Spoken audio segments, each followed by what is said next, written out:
A researcher studied 3,700 people with IQs in the top 2%. She expected to find high achievers living their best lives.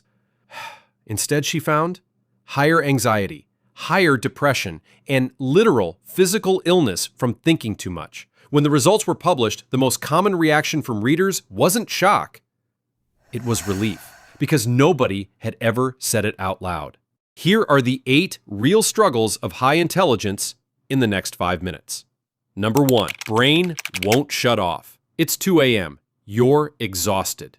Your brain is solving problems nobody asked it to solve. This isn't anxiety. Dr. Dabrowski found that high IQ brains have a measurably higher neural firing rate, more thoughts per minute, physically. You're not overthinking because something's wrong. You're built to run at this speed. The world just never catches up, which creates the next problem. Number 2, profound loneliness. If you're in the top 2%, only 2 in 100 people can follow your natural thought process. That means 98% of your conversations require you to translate yourself. Slow down, simplify, hold back. You get good at performing a version of yourself people find comfortable.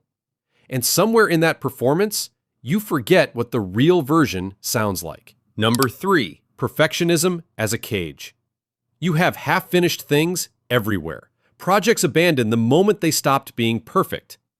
Dr. Greenspan calls it existential perfectionism. You're not afraid of failure. You're afraid of being ordinary.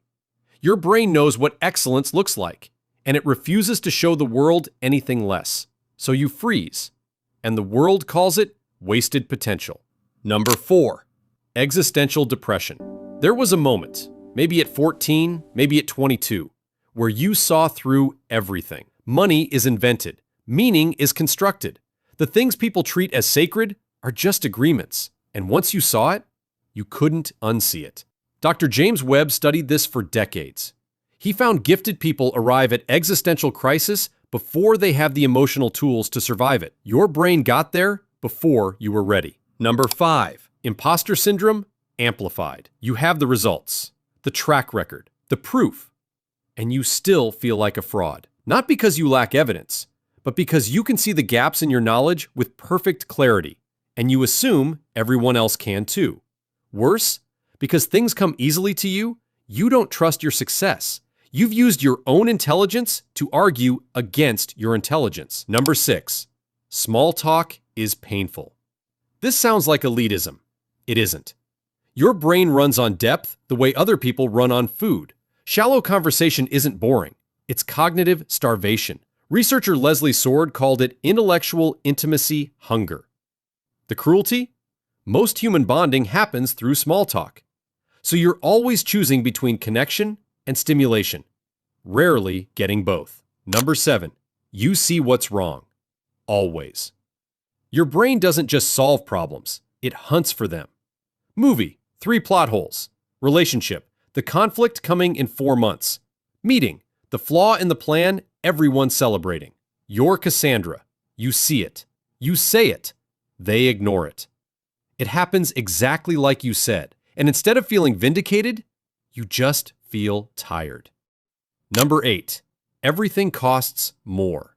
Every single day, you translate yourself for a world built for a different operating system. That translation, social, emotional, intellectual, has a cost. And most people around you never see it because you've gotten so good at making it look effortless. That's the invisible tax of intelligence. Here's what I want you to take from this. Every struggle on this list comes from the same place. A brain that processes more, sees more, and feels more than the world is built to handle.